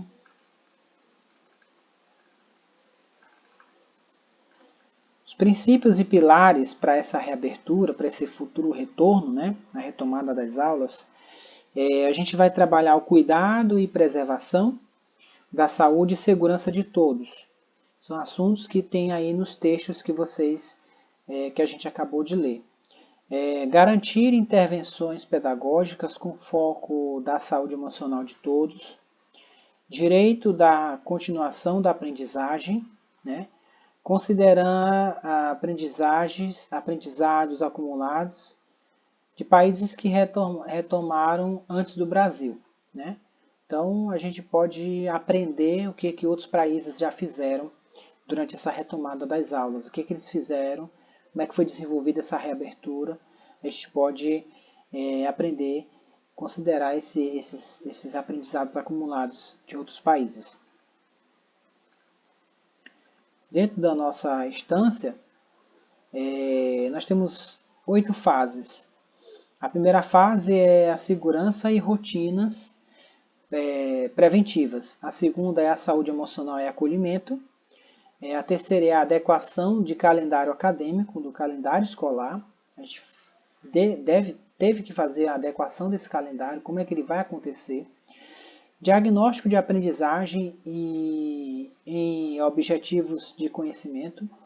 Processos avaliativos, adequação do PPP. PPP ele foi readequado desde 2020, né? Eu adequei o PPP da nossa escola desde 2020. E documentos comprobatórios, né? Alguns documentos tiveram alterações para esse plano de aula, de ação. Ação de conversão de evadidos, alunos que perderam o ano letivo, ficaram fora da instância da sala de aula. Comunicações, né? Comunicação e monitoramento contínuo, né? De todas as ações. As fases gerenciais vêm pela fase 1. Preparação para a reabertura das escolas, ela entra na fase 2. A abertura das escolas físicas na fase 3. E a manutenção e comportamento das escolas abertas, né? Dentro do planejamento, é importante reunir os princípios públicos da escola para pensar na reabertura. Famílias, representantes da comunidade, profissionais, colaboradores e professores e fornecedores. Dessa forma, por meio de reuniões virtuais, por exemplo, vamos contar com todos os inputs para elaborar um plano de ação discutindo a elaboração em conjunto, né? Os números são igualmente essenciais, pois a quantidade de alunos, funcionários, turmas e turnos, grupos de risco vão dar a dimensão das ações pensadas para a reabertura, né? Então, também é recomendável incluir nesse plano todas as áreas da escola, administração, coordenação pedagógica, operação, professores, contemplar todos os departamentos da instituição dentro desses planos de ação. Organizar o time multidisciplinar, para que todas as questões sejam previamente pensadas e as decisões contêm com a participação de todos os públicos, por meio dos representantes desse grupo, mantendo essa formação não só para pensar na reabertura, mas para funcionar com a escola já aberta. Essa equipe vai contribuir para municiar a escola sempre de dados para as melhores tomadas de decisões. Eu quero mostrar para vocês aqui só uma parte da fase. Preparar para a reabertura em foco. Uma triagem é feita. Nessa triagem vai ser solicitada a declaração de saúde por aluno semanalmente. A gente vai estruturar a verificação diária de temperatura por aluno nessa triagem. Depois, o distanciamento social. A gente vai criar rotas de circulação e controles de entrada de adultos da escola. Manter o distanciamento entre carteiras na sala de aula, mínimo de 1 metro, né, 1,5 metro, mas vai ser 1 metro. Controlar e adaptar o uso de espaços coletivos. Definir a agenda para as aulas presenciais rotativas e híbridas, que vai ser as aulas durante a semana, seja 2 ou 3 dias na semana híbrido e 2 ou 3 dias presenciais, né? A gente vai trabalhar dentro da ênfase o higiene pessoal, definir rotinas guiadas para a lavagem das mãos, cobrar o uso de máscaras, instalar dispensadores de álcool em gel em toda a escola, isso já foi feito, né? Criar nova rotina de limpeza de espaços e materiais. A equipe do Serviço Geral já está treinada e orientada sobre isso, que é a parte de sanitização. Garantir o estoque de material de limpeza, isso também eu gastei todo o dinheiro público, todo o dinheiro da escola em material de limpeza e higienização. Muitos insumos. Eu estou lá que está entupido, não tem mais nem como entrar. Higienização permanente e otimização de custos e estoques, né? Mas foi feito com coerência e controle financeiro, toda essa compra. A comunicação é criar campanhas sobre higiene e sintomas da doença. Comunicar sobre as novas rotinas, promover webinários ou lives com especialistas, médicos e pesquisadores que tratam do assunto. E o mapeamento. Mapear e monitorar grupos de risco, funcionários e alunos. Isso é a triagem que vai dar garantia na segurança e rotinas preventivas da escola. Deixa eu voltar aqui para a tela. Eu pensei que eu estava apresentando para vocês, ó. Agora que eu vi aqui. Mas eu vou compartilhar o texto com vocês, tá? Eu vou mandar por e-mail esse slide que mantém todas as informações desse protocolo para que as rotinas voltem da melhor forma possível, certo? Gente, eu espero que essas informações tenham sido claras e objetivas nessa primeira parte dessas orientações. Eu quero deixar aqui o espaço agora, nesse momento, para as perguntas, para as dúvidas, e o que eu puder responder, o que eu puder atribuir de conhecimento, eu sou todo ouvido.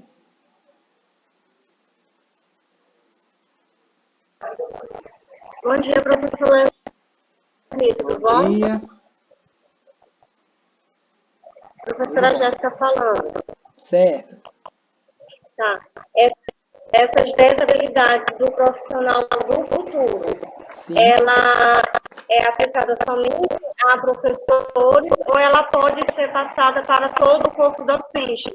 Porque eu achei interessante essas 10 competências e era bom que, tipo assim, que todo o corpo docente da escola tivesse acesso, fizesse isso também, né? Essa questão da gestão de pessoas, do trabalho em equipe, porque é toda uma escola. O pai, ele não tem contato só com o professor.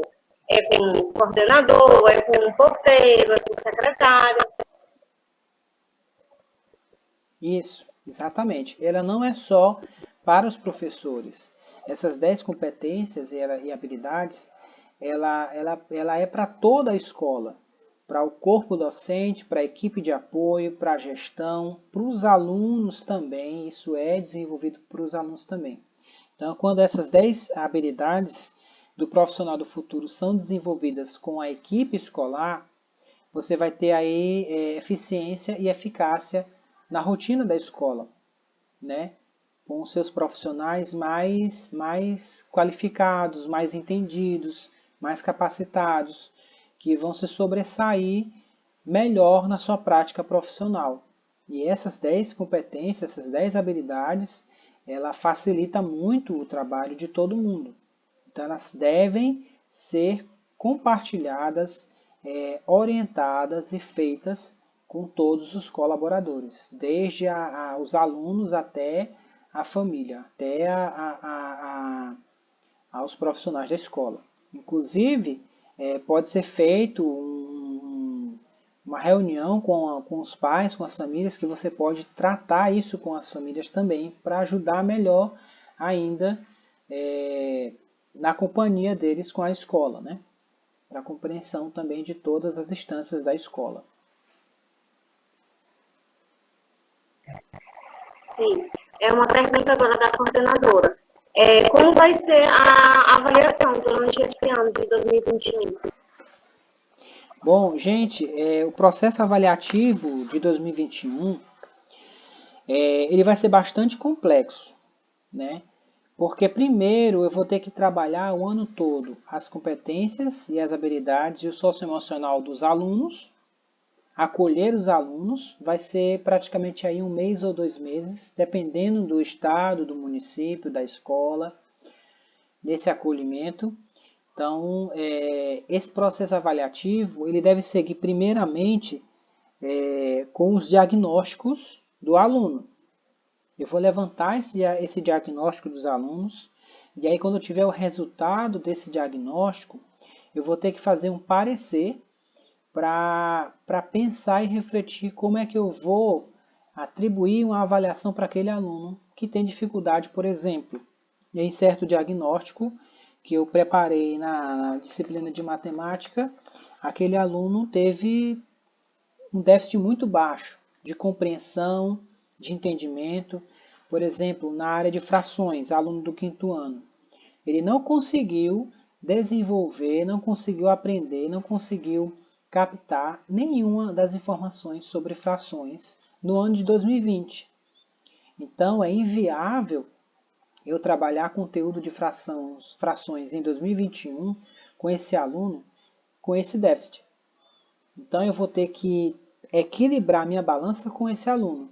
Eu vou ter que passar conteúdo do 4º ano com ele. Vou ter que criar um reforço escolar com ele.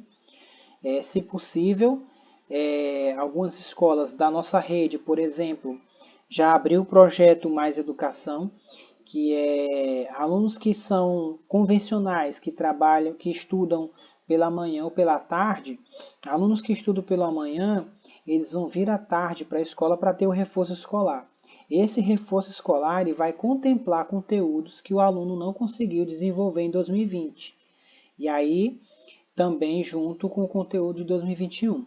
Isso vai ser uma programação semanal, né? Na segunda-feira ele vai ver conteúdo de matemática do ano 2021, do ano 2020. Na terça-feira ele vai ver conteúdo de matemática do ano de 2021. E aí os professores vão estar linkando esses conteúdos para compreensão, para facilitar mais a compreensão desse aluno, de segunda a sábado, né? E aí pode-se ver que no segundo semestre, no final do semestre ou do trimestre, né, ou bimestre, pode ser feito uma avaliação desse aluno. Uma avaliação que não contemple só a questão de números, né, de dados, de quantitativo de números, mas que contemple ao nível de aprendizagem desse aluno, o que ele aprendeu e o que eu posso exigir dele, né, cobrar dele nessa avaliação do que ele aprendeu, né? Então, se você tem alunos do 5º ano que não conseguiu compreender os conteúdos de matemática no 4º ano, e esse aluno ele é do turno da manhã, ele pode ser desenvolvido um reforço escolar baseado nesses aspectos durante o período da tarde, para que o ano letivo consiga ser atendido em 2 anos, né? Em um só, 2 anos em um só, né? 2020 e 2021, para que facilite essa avaliação dele e no final do ano de 2021 essas avaliações possam gerar um acúmulo, não só apenas para dar uma nota, mas diagnosticar a aprendizagem desse aluno.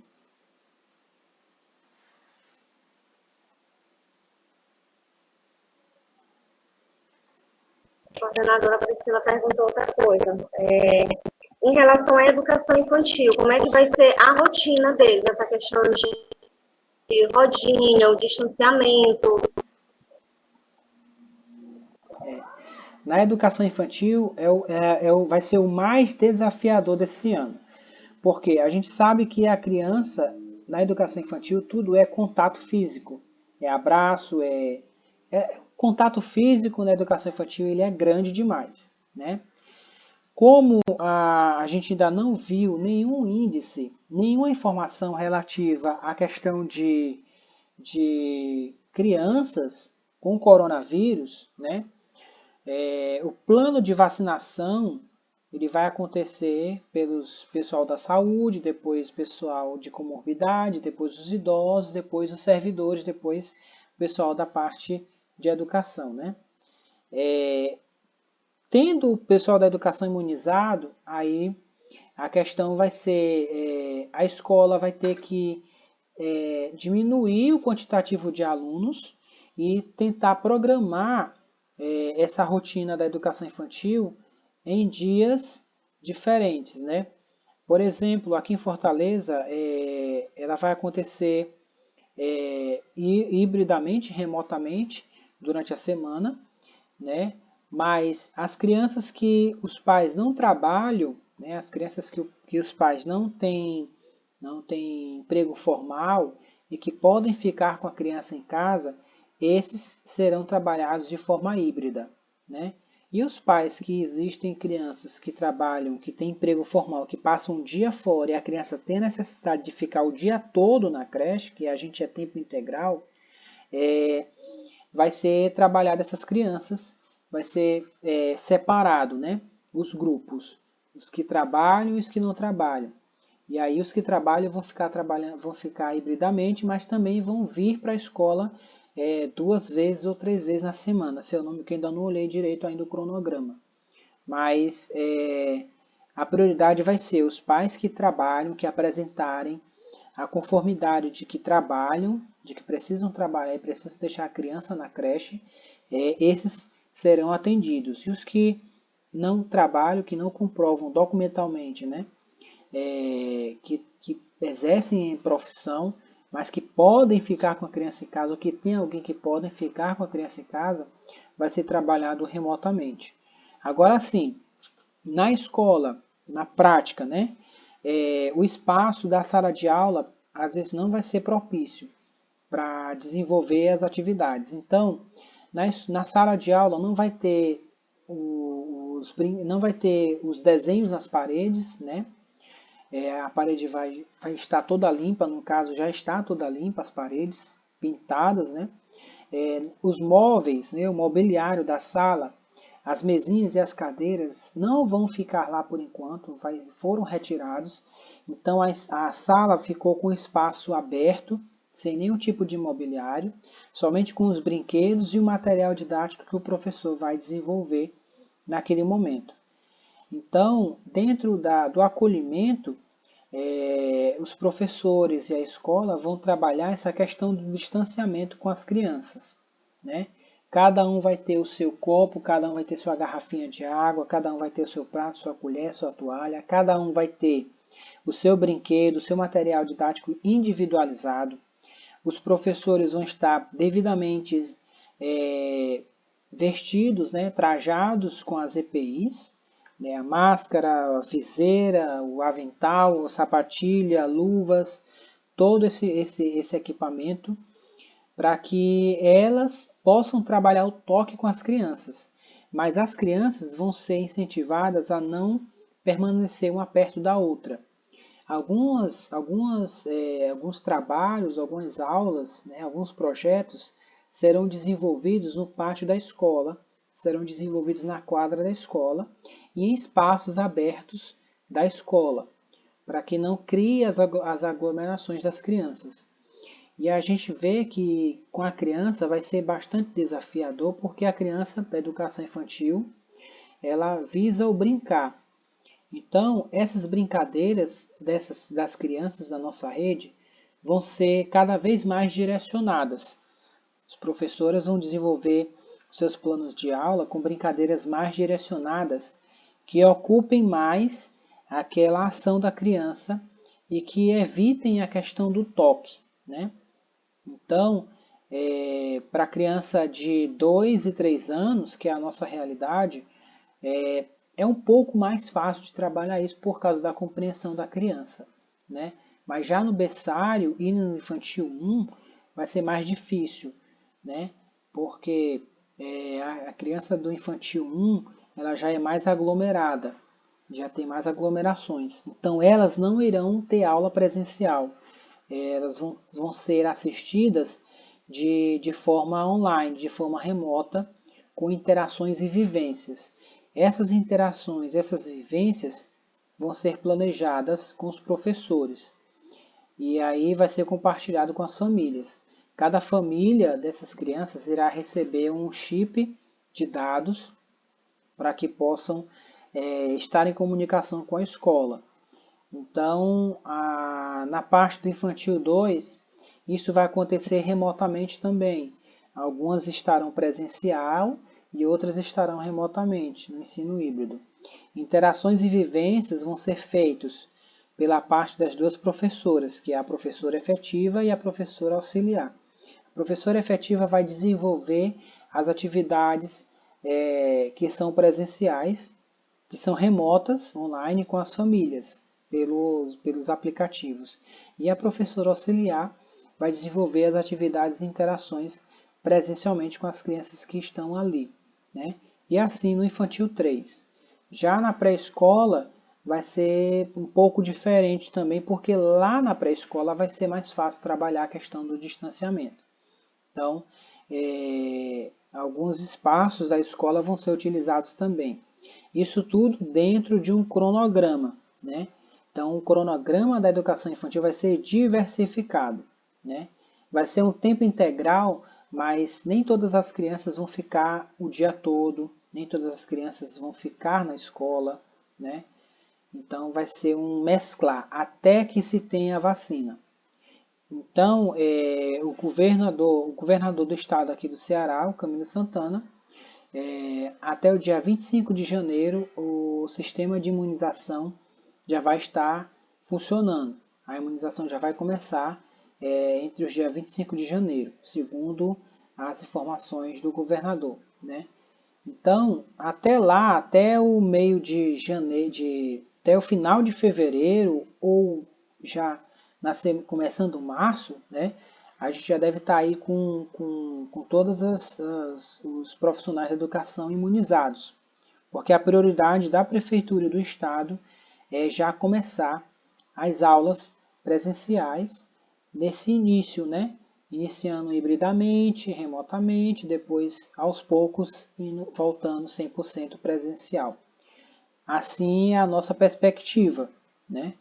Mas para a educação infantil, gente, vai ser desafiador por conta que a gente sabe que a criança ela é desenvolvida através das interações do toque, do abraço, do pegar, do compartilhar, né? Então, o professor da educação infantil vai ter bastante desafio nessa instância agora.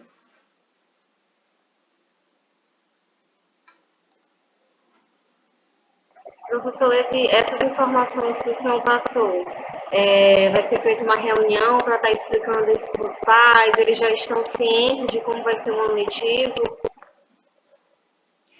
Já, a gente fez uma reunião no começo de janeiro, no final de dezembro, com os pais dos alunos novatos, né?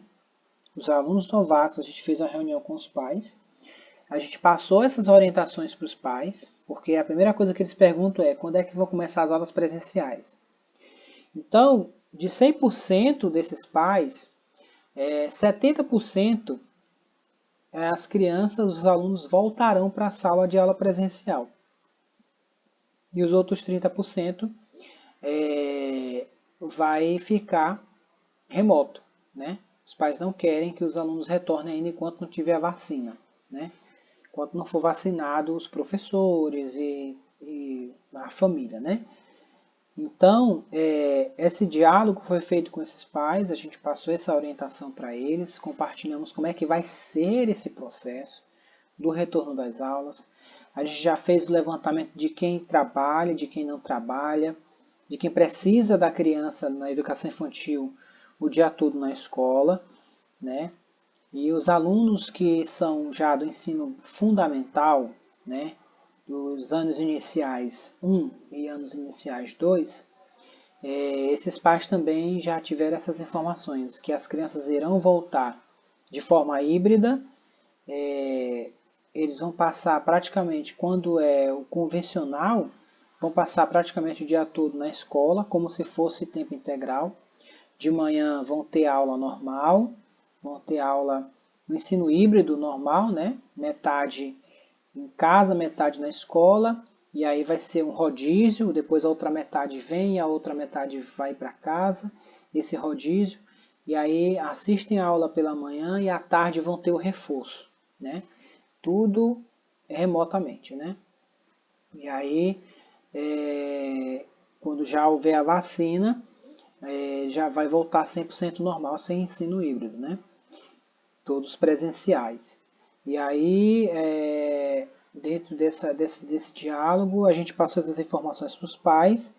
Alguns concordaram que vai dar certo assim por enquanto e que vão enviar os filhos, outros não. Não vou enviar meu filho agora, vou esperar a vacina.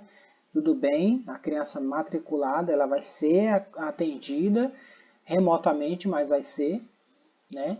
E aí o peso que vai ser disso é os déficits de aprendizagem que vai acontecer, gente. O que vai acontecer no déficit de aprendizagem elas vão ter que aprender o que não aprenderam em 2020 e vão ter que aprender em 2021, conteúdo de 2021. Só que isso não vai ser efetivo, né? E eu acho que no segundo semestre é que a gente vai poder desenvolver um outro plano de ação para tentar estabilizar esse déficit. Porque aqui no Ceará, e eu acho que no Brasil todo, acontece a prova do SPAES. Aqui no Ceará é o SPAES, que é uma prova que vai testar as aprendizagens dos alunos do segundo, do quinto e do nono ano. Para testar essa aprendizagem deles, esse diagnóstico, né, oficial, que são as provas externas. E aí vai ser desafiador para a gente, professor, e para a escola também, porque a gente vai ter que trabalhar para melhorar a aprendizagem desses alunos para fazerem essas avaliações externas, né? Que a gente espera que aconteça em 2021 ainda, né? Lá em meados de novembro, né? Entre outubro e novembro. Mas, por enquanto, a gente não tem nenhum plano de ação para essa perspectiva. O nosso plano de ação agora é retornar às aulas presenciais com segurança, acolher as famílias, atender aos protocolos de segurança, né, as questões socioemocionais, ver a flexibilização das aulas presencial e remotas, repensar o calendário e o cronograma das aulas e os planejamentos. Por enquanto, a nossa prioridade é essa. A gente não está pensando nem em avaliação, mas através do diagnóstico que a gente vai fazer com esses alunos, é que a gente vai chegar à conclusão de como vai ser o processo de avaliação, né?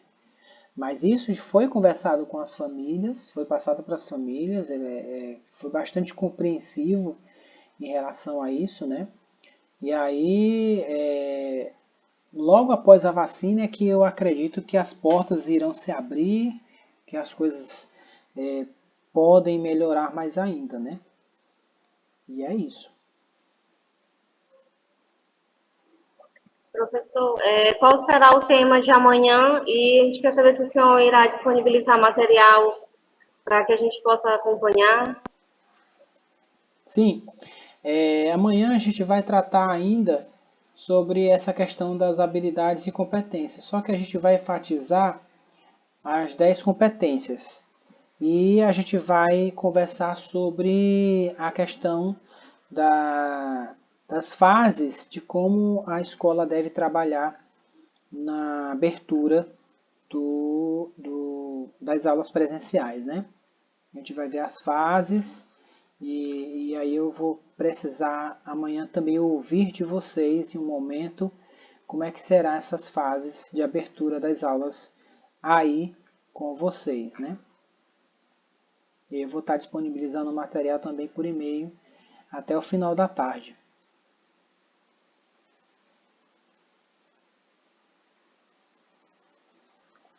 Tá ok, então, professor Leguei. Nós do Colégio Shalom agradecemos pela palestra maravilhosa que o senhor nos deu. O computador está com um probleminha aqui. E dizer que foi um conteúdo muito bom, né? Que a gente percebe o quanto esse ano vai ser desafiador, não só para nossos professores, quanto para a escola como um todo, e para os pais também, né? Que eles ficam aflitos, cheios de dúvida, e o quanto a gente tem que estar preparado para atender eles, né? Isso. Exatamente. É o que a gente vai ver amanhã. Tem alguma coisa para acrescentar? Bom, no momento eu agradeço estar aqui com vocês. É muito importante esse momento com vocês, né? Eu agradeço bastante. Em nome também da Secretaria Municipal de Educação daqui de Fortaleza, alguns colegas e os meus supervisores partilham desse momento também, e eles acham importante esse nosso link, né? Eles gostaram bastante desse nosso link, dessa nossa troca de experiência com outras escolas, e a gente tem trabalhado muito com outras escolas aqui em Fortaleza também. Eu tenho trabalhado bastante com outras escolas aqui em Fortaleza, em relação às temáticas das práticas pedagógicas e agora nesse desafio de 2021, né? E aí a gente é feliz em contribuir, em compartilhar das nossas propostas e do nosso material com vocês. Tá ok, professor Levi. Nós agradecemos. Gente, tenham um bom dia, boa semana. Deus abençoe a todos. Muito obrigado.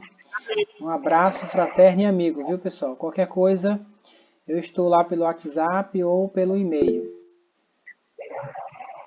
Tá ok. Amanhã a gente se encontra no mesmo horário.